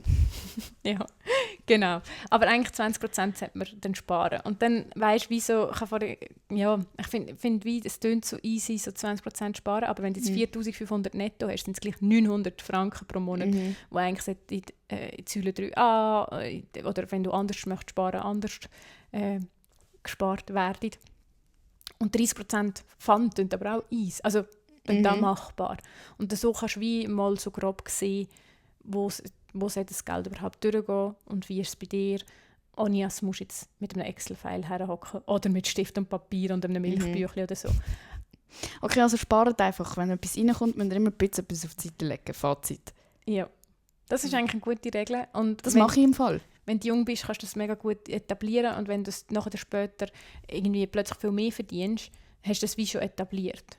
Dann weisst du, ich habe jetzt eine Lohnerhöhung bekommen, ich komme jeden Monat 200 Franken mehr über, anstatt dass ich jetzt einfach jeden Monat für 200 Franken mehr schöner lebe, sage ich jetzt mal so, tue ich gerade 100 Franken mehr sparen und die anderen 100 lebe ich damit, sage ich so. Und dann hast du auch nicht so die Gefahr von dieser Lifestyle-Inflation. Lifestyle-Inflation heisst, dass dein Leben, je mehr Geld hast, umso bequemer wird, ohne dass du es wirklich merkst. Also, ich sage jetzt mal, als ich 20 war, dann bin ich mit dem Rucksack in die Ferien und habe im Restaurant sicher kein Dessert bestellt. Und einen Kaffee oder einen Tee hätte ich nie genommen, weil, 5 Franken für heißes Wasser zahle ich nicht. Und irgendwie so, eben 10 Jahre später merkst du es gar nicht, aber dann nimmst du noch einen Tee und noch ein Dessert. Und das ist wie nicht so schlimm, wenn man sich das bewusst ist und genießt und so und sagt eben, das gehört zu meinen Prioritäten. Aber wenn sich das einfach so einschleicht, ist es nicht so günstig, weil man halt ja auch nicht gerne auf Sachen verzichtet. Also wenn ich dir jetzt würde sagen, ja, jetzt willst du ein Haus, jetzt nimmst du halt das Dessert nicht mehr und jetzt nimmst du halt das Tee nicht mehr, dann hat dir jemand etwas weggenommen. Das ist nicht cool. Aber wenn das wie dir gar nicht so unbewusst hast reinschleifen, dann ist das einfach. Ja, ich glaube, ich bin schon 10 Jahre in der Zukunft. Ich nehme auch schon ein Dessert und einen Tee. Aber ich genieße es. Das darf man dann, gell? Ja. Ja, nein. Okay. Und was sind, du sagst ja, man muss sich über so Grundsachen informieren. Was sind so Begriffe, die dir so in den Sinn kommen, wo, wenn man jetzt pausieren, nachdem du es gesagt hast, und dann anfangen würde, gerade suchen und dann weiss man, was man wissen muss? Hey, ich glaube, ein paar Sachen haben wir schon angesprochen. Das ist sicher der mit dem Koordinationsabzug bei der Pensionskasse. Den kennen und den gerade nachschauen. Jetzt ist, wenn kommt die Folge raus, irgendwann im Januar kommen wir den Auszug über von eurer Pensionskasse, wenn ihr schon angeschlossen sind. Dann kannst du das gerade mal nachschauen, auf welchen Betrag wird bei euch überhaupt gespart, wenn ihr schon eine habt. Wenn ihr jetzt noch nicht in diesem Punkt sind, könnt ihr mal überlegen, ob ihr könnt die Säule 3a einzahlen. Das ist ja der Teil, der komplett freiwillig ist in unserem System. Dort muss man auch nicht den Komplettbetrag einzahlen, dort kann man einfach nur 1 Franken einzahlen. Dort ist wichtig, es ist aber blockiert. Bis zur Pension oder bis ihr auswandert, das Haus kauft oder euch selbstständig macht. Also darf man es nicht mehr rausnehmen? Ja. Mhm. Also aber wenn du dann irgendwie sagst, aber vielleicht möchte ich in 7 Jahren in einen Sprachaufenthalt, dann eher privat investieren und nicht über Säule 3a. Säule 3a kann auch investiert werden. Seit ein paar Jahren geht das, dass man dort auch günstig kann in Fonds oder in Indexfonds und ETF investieren kann. What the fuck? Da ist mir jetzt kann man dort auch noch investieren. Also in dem Fall hast du die Säule 3a und dann müsstest du mal schauen, was du dort gemacht hast. Weil dort ist ja wirklich so ein bisschen der Challenge, wenn du das jetzt in deinem Fall über 40 Jahre dort liegen lässt, dann hat die Inflation so fest an der Kaufkraft gefressen, dass du eigentlich fast, ich hätte jetzt gesagt, ich bin nicht so gut in Mathe, aber du müsstest wahrscheinlich fast doppelt so viel haben, dass du noch das Gleiche damit bekommst. What the fuck? Und darum muss man es dort eigentlich unbedingt investieren. Und das Risiko über 40 Jahre, dass du dort dann Geld verlierst, ist mega, mega tief. Also da können wir auch noch anschauen, was du dort gemacht hast. Zu viel. Ja, was gibt es sonst noch für einen Begriff? Mit Finance. Ja, aber der ETF, das sicher mal anschauen, weil das einfach eine günstige Variante ist, ganz einfach zu investieren. Und in der Schweiz gibt es seit letztem Jahr auch ETF-Sparpläne. Ein ETF-Sparplan ist wie ein Dauerauftrag, da sucht ihr euch einen ETF aus und nachher dann könnt ihr jeden Monat, einfach sagen wir für 50 Franken oder 100 Franken, den wieder nachkaufen, beziehungsweise musst du nur den Dauerauftrag machen und dann macht es das automatisch. Und ETF-Sparplan ohne Gebühren heisst meistens, dass man keine Kaufgebühren hat. Also dann zahle ich wirklich nur noch auf den Anteil vom ETF und nicht noch in der Bank irgendwelche Gebühren. Dort habe ich sonst einen Blogpost, der das erklärt ist, den wir verlinken können, allenfalls. Muss man schicken. Ja, weil das ist wirklich eine mega coole mega coole Option. Und in Amerika und in Deutschland und so machen das so seit also schon mega lang und in der Schweiz seit letztem Jahr. Und das ist mega cool und halt dann einfach Jahr da anzufangen und eben der ETF, wenn jetzt irgendwie nach 9 Jahren sagst, hey, ich möchte auf Australien ein Jahr, kannst du den halt verkaufen. Jederzeit und das kannst du selber auslösen über die App auf deinem Handy. Das ist wirklich mega cool. Was ich auch noch schauen würde, ist, dass du ein Kontenmodell aufbaust. Also, dass du halt verschiedene Konten hast. Auch dort wieder schauen, dass es nicht zusätzliche Gebühren auslöst. Aber dass du halt wie sagst, ich habe eben ein Konto, wo der Lohn reinkommt und dort habe ich, was bis Ende Monat drauf bleibt, was für die Steuern weggeht, und ich direkt in die Steuerbehörde überweisen. Dann habe ich eben einen Notgroschen, der einmal aufgefüllt wird. Dort sagt man übrigens so ein bisschen 3 bis 6 Mal das, was du brauchst im Monat. Also sage jetzt, wenn du pro Monat 3'000 Franken brauchst, wäre es irgendwie mindestens 9'000 Franken, dass du wie weisst, wenn jetzt etwas passiert, kann ich mich so lange über Wasser halten. Und wenn jetzt du sagst, ui, das ist zu wenig, das gibt mir nicht ein gutes Gefühl, dann merkst du, mein Sicherheitsbedürfnis ist höher, dann machst du noch höher. Und dass du vielleicht ein Konto hast für Ferien, dass du genau weisst, jeden Monat tue ich 250 Franken auf die Seite für Ferien. Beträge sind natürlich dann individuell, dass ihr die anhand von eurem Gehalt macht.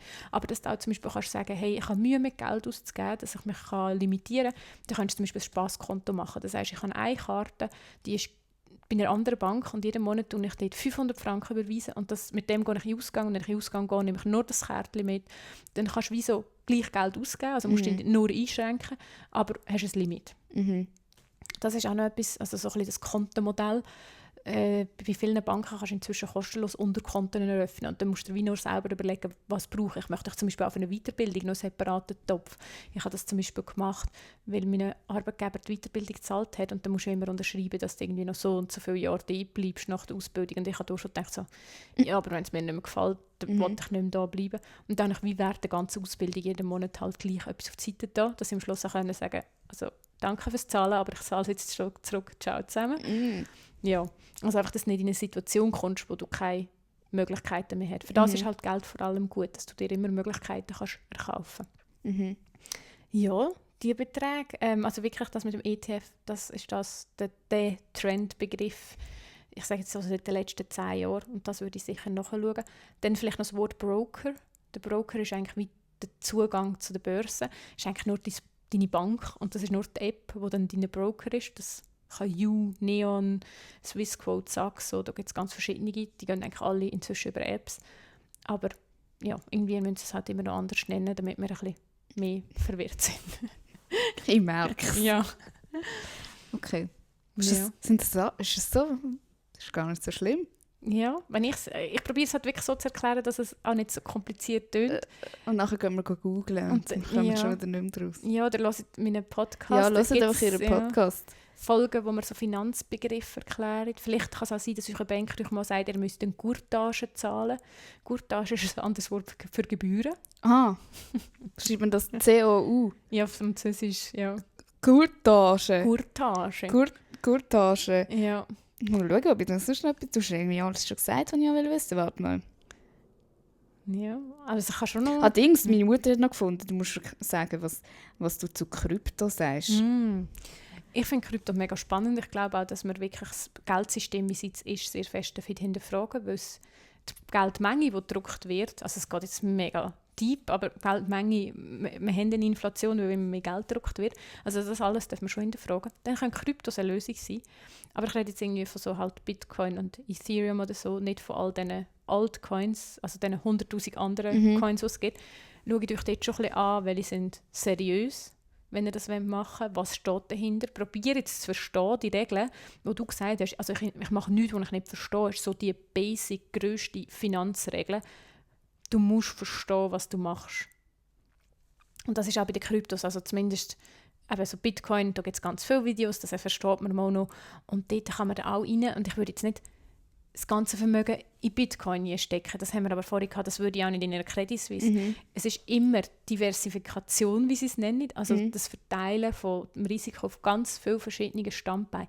Das ist eigentlich auch bei Kryptos dann der grosse Knackpunkt, dass halt wirklich dann sagst, hey, ich kann da einen Komplettverlust verschmerzen, ich tue da mal irgendwie 500 Franken rein und dann kannst du immer noch, auch bei den Kryptos kann man einen Sparplan einrichten, gerade bei Bitcoin kann man auch sagen, ich tue irgendwie jeden ersten Montag im Monat noch 200 Franken aufstocken und dann profitierst du vom Durchschnittskostenpreis. Der Durchschnittskostenpreis sagt eigentlich einfach, dass du dann, anstatt dass du einmal irgendwie 2000 Franken reinhaust, du halt über eine längere Zeit investieren und eines ist er halt vielleicht irgendwie bei 100'000 Franken oder 100'000 Dollar und eines bei 90 und eines bei 92 und du bekommst dann einfach einen Durchschnitt. Und du so das Risiko ein bisschen eliminieren, dass du zum schlechtmöglichsten Zeitpunkt eingestiegen bist. Genau. Der Dollar Cost Averaging. Und das ist eigentlich auch etwas, was wir wie automatisch machen. Die meisten von uns haben ja nicht ein Erbe bekommen und jetzt 1 Million investieren und dann nie mehr, sondern das mit dem Durchschnittskostenpreis passiert wegen dem Lohn. Automatisch für viele. Aber würdest du jetzt sagen, wenn jemand weniger Geld verdient, lohnt es sich gleich, wenn man nur 50 Stutz immer wieder investieren kann? Ja, 50 Stutz. Du wirst nicht reich, aber es ist eben mega gut, um die guten Gewohnheiten zu etablieren und Erfahrungen zu sammeln. Weil wenn du jetzt zum Beispiel sagst, ja, ich investiere 50 Franken und ich mache das in Bitcoin, dann bin ich so, ja gut, das ist halt einfach auch mega, also schwankt mega, volatil, sage ich jetzt dann. Aber du musst dann wie können aushalten, dass das halt einfach mal 10% schwankt. Währenddem du vielleicht, sagen wir, irgendwie in eine Versicherungsaktie, sagen wir Zürich Versicherung, keine Anlageberatung, einfach ein Beispiel, nimmst, dann schwankt die am Tag, wenn sie fest schwankt, vielleicht mal 2,5–3%. Und wenn du so einen ETF nimmst, von einem ganzen Markt, sagen wir, du deckst die ganze Schweiz ab, dann tut der am Tag meistens nicht mal 1% auf oder runter gehen. Und dann hast du viel ruhigere Gewässer und dann kannst du das jeden Monat machen. Und ich meine, das ist über das ganze Jahr raus, hast du dann gleich irgendwie 600 Franken investiert. Du hast aber auch schon mal gesehen, wie geht es mir, wenn dann mal das Depot einfach rot ist? Wie geht es mir, wenn es dann plötzlich mega grün ist? Komme ich dann in eine Euphorie? Weil man redet ja immer so ein bisschen von der Panik und so. Aber was viel vergisst ist, was sagen ja immer, die Finance Pros sagen immer so, an der Börse haben Emotionen nichts verloren. Ja, Gier ist im Fall auch eine Emotion und die kickt eben bei ganz vielen auch. Oder auch die FOMO, das dann gerade beim Bitcoin, hört man ja immer, wenn er gut läuft. Und wenn er schlecht läuft, hört man es auch wieder, aber dann muss er ganz unten sein. Aber ich sage immer so, Medien leben ja auch davon, dass immer die Extrem muss sein. Und wenn du einfach ganz das gechillt machst, regelmäßig machst, breit abgestützt, eigentlich mega langweilig und noch einen langen Horizont hast, dann nachher ist es risikomässig, aber auch renditemäßig die beste Option. Und Rendite ist das, was rauskommt dabei, oder? ja, genau. Dass du irgendwie wie sagst, ich habe dann pro Jahr, also man sagt so, an der Börse machst du pro Jahr rückblickend, hat man 7% pro Jahr gemacht. Und die Inflation ist ja so um 2, das Ziel. Und dann wärst du halt immer noch deutlich im Plus. Und wenn du jetzt das über 7 Jahre mit dem über 10 Jahre mit dem Zinseszinseffekt und so, dann hast du eigentlich mega schöne Renditen. Und wenn jetzt auch mit kleinen Beträgen anfängst, du hast einfach die ganze emotionale Achterbahn schon mitgemacht, weil wenn du nicht viel zur Verfügung hast, sind 50 Franken genauso viel für jemanden, der viel Geld hat. Und dann tut es vielleicht aber ein bisschen weniger weh dafür, wenn es 500 Franken sind. Und etwas, wo wie niemand dir sagen kann, ist, wie du persönlich dann reagierst, wenn es mal klopft. Es ist mega einfach zu sagen, ja, ich weiss ja, dass das dazugehört. Und Krisen kommen ja immer wieder. Aber wenn nachher dann einfach so mal steht, so minus 40% bei einem, ist es vielleicht etwas anderes, weder wenn du es einfach gehört hast. Und wenn umgekehrt genau so, oder, dann steht vielleicht plötzlich mal so, sagen wir, hast du noch einen Anteil Bitcoin, dann steht plötzlich so, du bist jetzt 30% im Plus. Ja, und was machst du? Also, da gibt es ja mega viele, die denken, ja, ich verkaufe es jetzt und gönn mir etwas. Aber dann bist du ja nicht dabei, wenn es noch weiter raufgeht. Oder so, ja. All die Das heisst, du Emotionen, die investierst jetzt in nichts, wo du einfach übermorgen wieder verkaufst? Ja, das alles sind langfristige... Ja, ist das normal? Nein, es gibt mega viele so Swing- und Day-Trader, die natürlich sagen, sie kaufen heute Nestle und dann morgen hoffen sie, dass sie 1% plus ist und dann haben sie irgendwie halt 500 Franken gemacht und das reicht ihnen. Und das machen sie mit verschiedenen Sachen. Aber du musst natürlich dauernd das im Blick behalten. Das ist eigentlich dann sehr emotional aufwühlend, sage ich jetzt mal. Und du musst dann eigentlich auch wach sein, wenn die Börse wach ist und so. Und das mache ich nicht. Ja. Dort ist aber auch erwiesen, dass irgendwie 90% der Leute Geld verlieren. Das müssen sie dann immer im Kleindruck irgendwo schreiben. Und ich mache halt das, was langweilig ist. Und du denkst immer so, ja, so einfach kann es ja gar nicht sein. Und das Schwierige sind dort wirklich die Emotionen. Du brauchst mega viel Geduld. Weil du siehst das Resultat erst irgendwie halt nach ein paar Jahren. Ja. Okay, aber das heisst, so das normale Investieren zwischen uns allen normal, es sollte eigentlich einfach das sein, dass du dein Geld dort anmachst und wartest. Und das ist langweilig und du hast einfach Geduld. Und das ist gar nicht so crazy.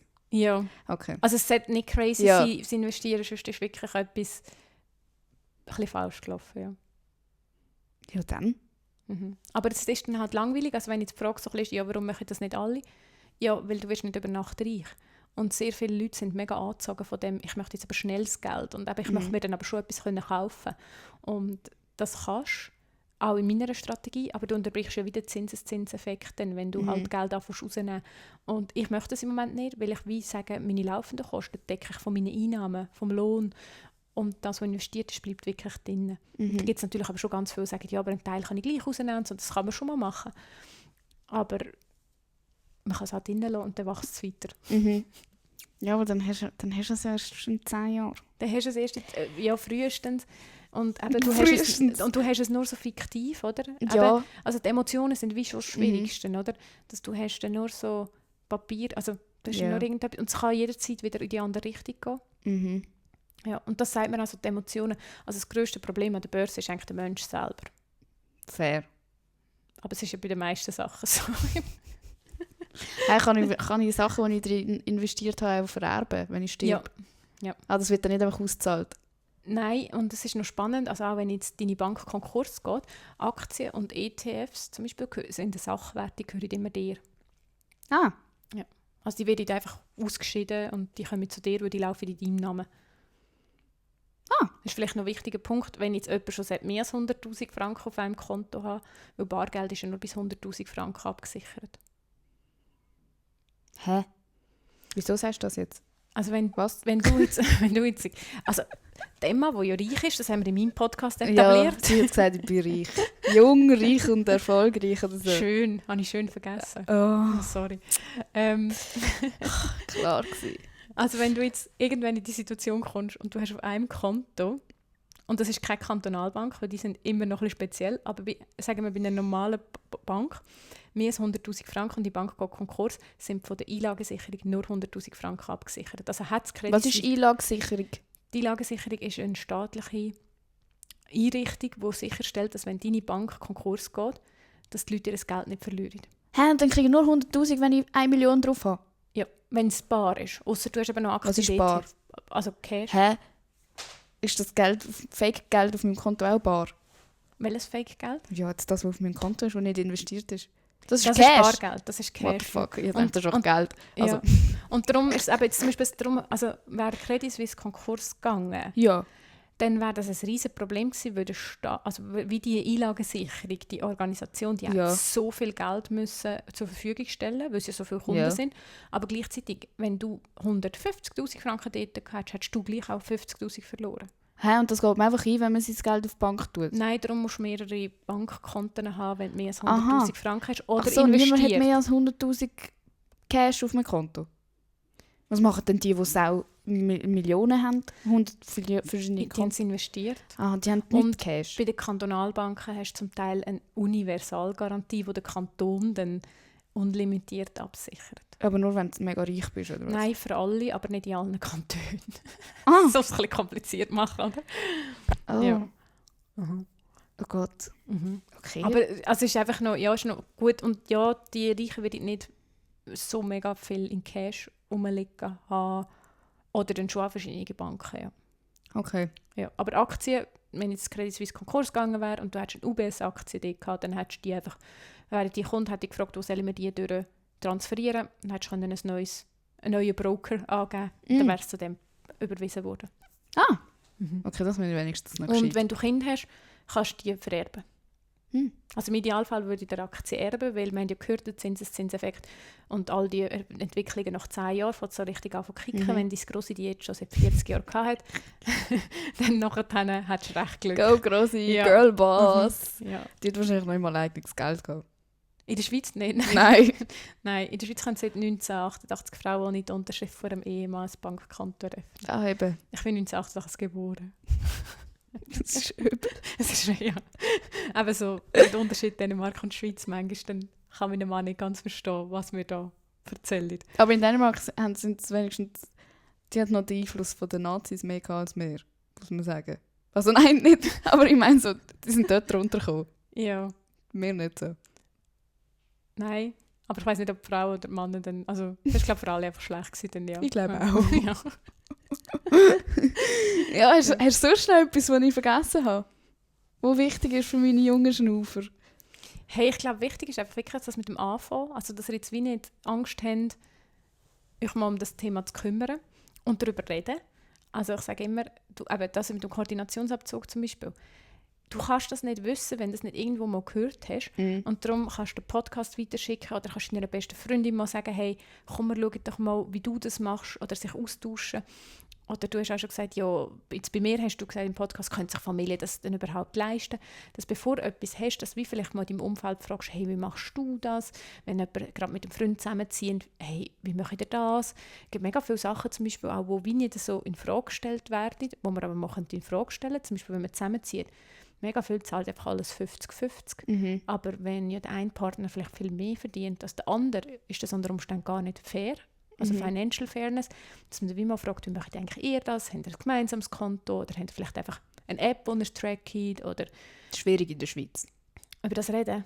Ganz schwierig, ja. Es ist schwierig. Ich würde wie sagen, du merkst relativ gleich, wer offen ist für solche Sachen und wer nicht. Und wer nicht, dann würde ich es gar nicht, ich würde es nicht aufdrängen, weil es ist ja wichtig, dass die Person gleich dann ehrlich ist. Und es muss nicht um Beträge gehen. Also weißt, es ist ja, wie du musst nicht die Hose runterlassen und sagen, ich verdiene 100'000 oder ich verdiene 20'000 oder so. Oder mit, er zahlt jetzt bei der Miete so viel und ich so viel. Aber du kannst ja wie in Prozent reden oder kannst sagen, wir haben das über das geredet. Oder ja, dass du einfach grundsätzlich ein bisschen Informationen teilst, damit nicht jeden Fehler muss selber machen muss. Ein bisschen sozialer. Ja. Schwierig.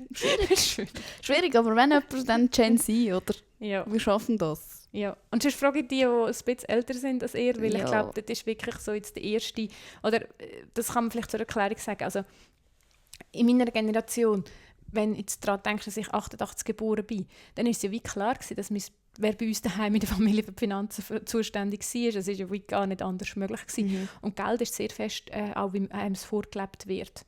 Also sehr viel Wert mit Geld nehmen wir von daheim mit. Kinder nehmen das mega früh auf, wie die Eltern mit Geld umgehen. Und darum kann es auch sein, dass, wenn wir zusammenziehen, zum Beispiel extreme Werte zusammenprallen mit Geld. Und das kann man aber wirklich sagen, dass es ja jetzt wie für mich noch nicht so viele Vorbilder gegeben hat. Aber jetzt für deine Generation wie schon zumindest ein bisschen weiter ist. Und dann, wenn wir das jetzt immer besser machen und für die nächste Generation Mädchen dann irgendwann es völlig normal wird, das hat die Mama investiert und all diese Sachen, oder? Also wir sind auf dem Weg und die Schweiz ist halt einfach wie immer nicht so mega schnell, aber wir sind unterwegs. Und du bist an der Front, Miss Finance. Jetzt, wo du das so sagst, weiss ich auch, wieso du die fucking kaufsüchtig bei beiden meinen Eltern haben wirklich ein Sammelproblem. Ein Sammelproblem. Aber es ist doch so nordisch minimalistisch und so. Ja, nein, meine Mutter hat wirklich kein bisschen an Minimalismus in ihren Adern. Leider.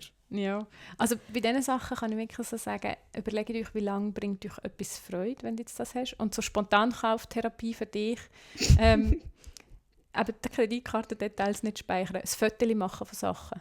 Wenn ihr es seht, immer eine Nacht darüber schlafen und wenn ihr Angst habt, ihr vergisst, was ist, wenn es dann noch jemand anders kauft?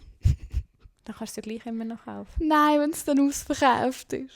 Stell dir vor, das ist ein Einzelstück im Google Schaufenster. Lens. Und dann findest du es. Dann musst du ja zuerst wieder in den Sinn kommen, dass sie in dem Ordner drin ist und dass du es immer noch möchtest. Und ich kann dir versprechen, bei ganz vielen Sachen wirst du nicht mehr daran denken, dass du das hast wollen. Ich glaube, du bist nicht so kaufsüchtig wie ich. Wenn ich etwas Geiles sehe, und wenn ich dann noch ein Foto, das ist immer das Schlimmste. Ich mache dann ein Foto und dann schaue ich es immer noch mal 100-mal an und denke, das ist schon mega schön, das ist schon mega schön. Aber bei allem. Nein, aber so, meistens bei dem, was ich eben dann nicht gekauft habe, weißt, weil dann bereue ich, dass ich es nicht gekauft habe. Alles andere kaufe ich und schaue es nie mehr an, aber das, was ich dann nicht gekauft habe, ist dann speziell. Du machst jetzt immer ein Foto und dann schickst du es mir und wenn es dann am nächsten Tag immer noch in den Sinn kommt, dann nachher darfst du es nochmal überlegen, ob du es kaufen oder nicht. Aber ganz viele Kaufimpulse gehen weg, wenn man sich ein bisschen abkühlen lässt. Und es ist noch, also eben, ich bin wohl nicht die sagen, ihr dürft euch nichts gönnen oder nichts kaufen. Ja. Aber das so ein bisschen nicht vergessen, wie geschickt dass wir auch targeted werden. Sie wollen, dass wir kaufsüchtig erscheinen. Stopp. Ja. Das ist mein Job. Ah, das ist dein Job, Sachen verkaufen. Kaufen das Zeug, das ich empfehle, aber sonst nicht mehr. Dort, wo Emma einen Code hat, öffnet Bankkonto. Ja, Codes habe ich irgendwie eben nie im Kopf. Nicht, ich muss immer mit Code. Nein, nicht. Ich finde das auch ein bisschen goofy, zum ja, sagen. Voll, weil ich mache es dann immer falsch, muss es 100-mal nochmal neu. Und mit dem Code Emma 20. Mit dem Code. Mit dem Code. Aber nein, was mir geholfen hat, weil ich bin eben so eine Sale-Shopperin. Was mir geholfen hat, ist wirklich das mache ich jetzt im Fall wirklich, zum denken, ob ich das jetzt nur nehmen würde, weil es nur noch 10 Stutz kostet. Oder ob ich es wirklich cool finde. Und das ein Pluspunkt ist, dass es sogar noch billig ist. Ja, und ob du es wirklich brauchst, oder? Weil du hast nicht 10 Franken gespart. Also du hast wie nicht den Preis gespart, der drauf steht. Das ist Girl Math. Ja, Girl Math. Übrigens ist also etwas, Girl Math hat es schon immer gegeben. Das heisst einfach Mental Accounting, dass wir ja alle so Logiken haben, ja, wo du es wie so im Kopf einfach schon mal tust. Ja, ist ja völlig logisch. Also wenn du zum Beispiel irgendwie ein Geld zurückbekommst von der Steuer und am gleichen Tag kommst du einen Bus über, dann denkst du, jetzt zahle ich einfach mit dem gerade Bus und dann ist es ja nie passiert quasi. Mental Accounting hat man das früher genannt. Mental vor Accounting? TikTok. Genau, also das ist voll normal, das ist auch mega okay. Und ich glaube, auch beim Konsum das ist wirklich das Ding so, überleg dir, was du wirklich brauchst, wie lange macht es dir Freude. Du sparst nicht Geld, wenn es abgesetzt ist, sondern du gibst immer noch Geld aus. Und ich habe eine Capsule Wardrobe. Das war mega ein Game Changer. Das kann ich nicht. Ich weiss nicht, ob ich es in deinem Alter auch kann, aber jetzt finde ich es voll gut, weil dann muss ich nicht so viel überlegen, was ich anlegen. Ja, aber das Ding ist, ich brauche zu viele Kleider aufs Mal. Ich muss die ganze Zeit waschen, dann habe ich nicht genug Kleider zum Anlegen. Weißt du, ich bin eine Dreckige. Aber die Sachen, die du also jetzt zum Beispiel für Tiere brauchst, wären ja wie nicht in der Capsule drin. Das stimmt. Aber dann tue ich halt einfach alles aus meiner Kapsel raus, wo eigentlich auch drin wäre, zum cheaten. Aber hast du denn in den Ross-Sachen auch die stylischen Sachen drin? Oder sind das nicht Sachen, nein. die einfach nicht mehr Kapsel gehen, weil sie nicht mehr... Ja. Also kaufst du eigentlich nicht Sachen für... Aber ich bin auch sonst eine Dreckige. Nein. I'm dirty. Also, wir haben jetzt zu lange aufgenommen. Es wird langsam...